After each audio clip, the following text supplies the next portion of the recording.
why did you write the book, first of all? I suppose, listen, it goes back to, I was at a Dublin game against Wexford 2010.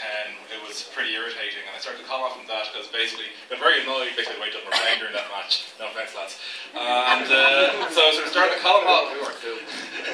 So I started to call him off from that basically, and sort of over the last 2 years, we getting a lot of support online for it. I figured, well, a lot of my concerts sort of go beyond Dublin, looking at a more national level, and sort of just started going to club games, figured turn it into a book basically. Now, what I was saying there, maybe people think I have a problem with speeches, I don't, but what I think is that GAA, especially football, it's all about the tactics and the work that you do in training, fitness-wise, working on your tactics, putting guys in the right position.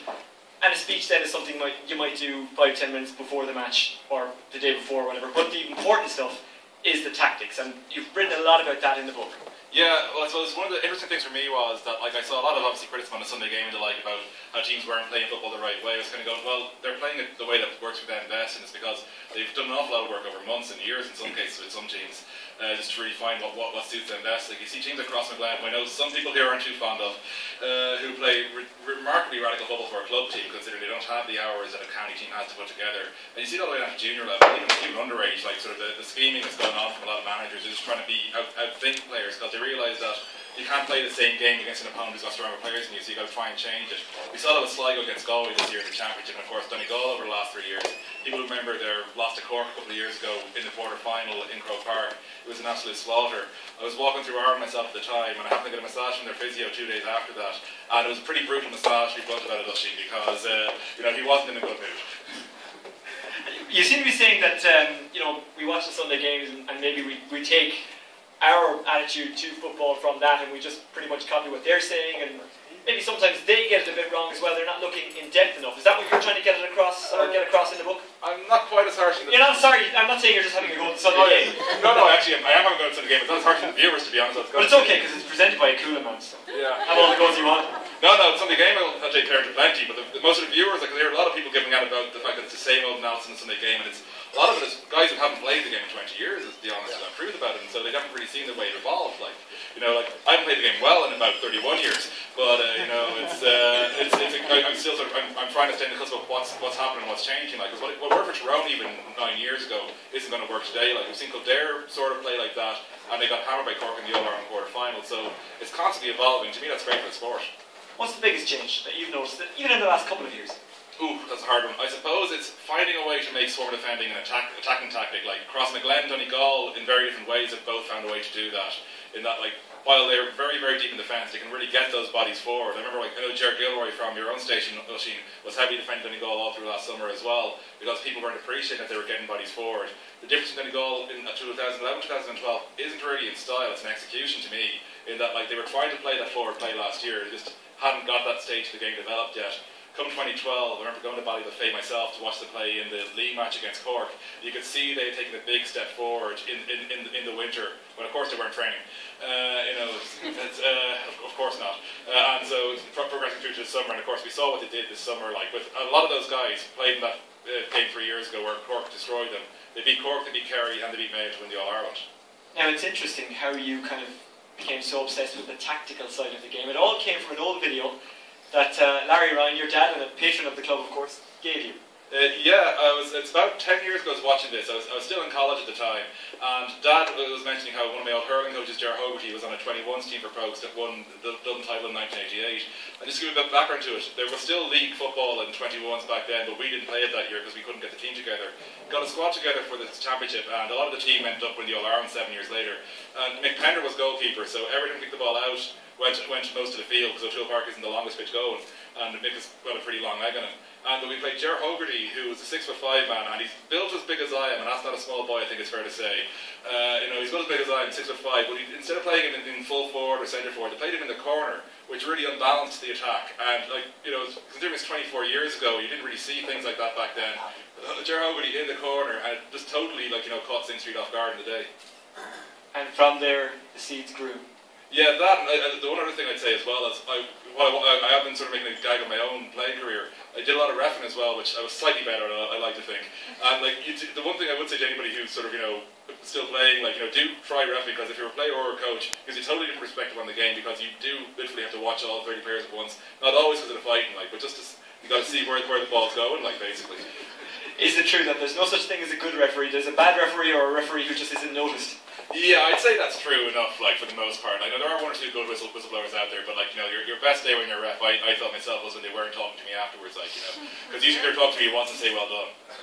It's tough being a referee. It's interesting that you did that just to try and get yourself a bit more in-depth in the game, because it's something I never envy, a guy reffing a match, because like I said, look, people would talk about a bad refereeing performance. You'll never hear after a game someone saying, God, wasn't the ref great? Yeah, no, it's strange at that, because I remember with the Cork Donegal in particular, I've actually forgotten who the referee was on the day, and he had a horrible first 15 minutes. He was getting a lot of stuff wrong, you could see he was in the game, but he really got it back together as the game went on, and usually when a referee has a bad start, it only goes downhill. So the really impressive thing for me from that, like, and I normally am watching out for the ref, was that he managed to actually, you know, get himself together and actually get control of the game again afterwards, because if you get off to a bad start, because I know myself from refereeing, the first thing I do is yellow card a guy for swearing as soon as possible, because there are no fights. In any sport that works, by the way, I refereed soccer as well. You know, it's because basically they're figuring this is a strict guy, like, you know, it's like, and so, you know, if you've got a bit of, you know, needle in there early in the game with the ref, you get a bit worried it's going to get out of control, but did a great job getting his hand on it after that. When people say the word nerd, and you have to let me explain this one, we think maybe of people who watch Star Trek and Star Wars and play a lot of role play, Lord of the Rings, stuff like that. But we are all, everyone in this room, by the way, because I imagine you're all as obsessed about the GAA as Emmet is, everyone in this room is a nerd, because it's tough, isn't it? You go home, you watch GAA, you talk about GAA, you get excited about O'Byrne Cup matches. I said it to Naomi, my other half, last January. She said, you know, New Year, it's great, isn't it? I said, yeah. Dublin playing Wexford tonight up at Parnell Park. Come on, we go. She was like, no, but I know I can't stop you. It's 24/7, isn't it? And you have to have understanding people around you, don't you? It really is, yeah. It's like so there's 2 or 3 people in particular who are very helpful in that respect. Obviously, my girlfriend Evelyn is here tonight. My flatmate. Evelyn, put your hand up. Here. She's on camera, Judy. Round of applause for Evelyn. And my flatmate Dan, who couldn't make it tonight, but he actually got literally the last mention in the book, because I sort of told him when I was starting off the book that, listen, I know you like to watch a lot of movies, but I basically need a digibox for the next 12 months. And he was very understanding with that respect, said, that's okay, I understand, man, like, you know, you're working on the project. So he was very happy to get it back there last month. Just before I let you go, do you take influence from other sports? Do you think that GAA has taken influence from other sports, and other sports are taking influence from GAA as well? Well, answer the first part first, was easier, to be honest. Yeah, you see a lot of, I don't use the Gaelic basketball term, but I mean more in terms of the passing. You see an awful lot of basketball influence. And also, you do see a bit as well in terms of rugby, because the recycling of the ball is definitely coming into it. Obviously, you don't have rucks and mauls in Gaelic football unless the match is really bad. Unless the match is really bad. You know, it's like, I was at a Mayo Junior final, they might have had 1 or 2. But, yeah. Did they even have a ball? They did. The players didn't know where it was, but they did have a ball, yeah.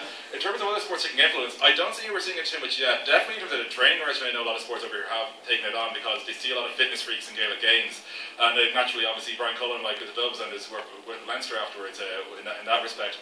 But I suppose in terms of directly, sort of in terms of tactics, it's going to be a while yet, because like, in terms of tactical evolution, we're kind of behind, because if you think about it, organised Gaelic games is as old as organised soccer. But organised soccer had the advantage of being a global game, so they had the social networks and the likes to build up the different stuff. We've only really seen the massive evolution in tactics over the last 15, 20 years. So I suppose, to give an economic comparison, it's sort of like between like England in the turn of the century and Turkey in the turn of the century. The last 20 years has sort of been Turkey's industrial revolution.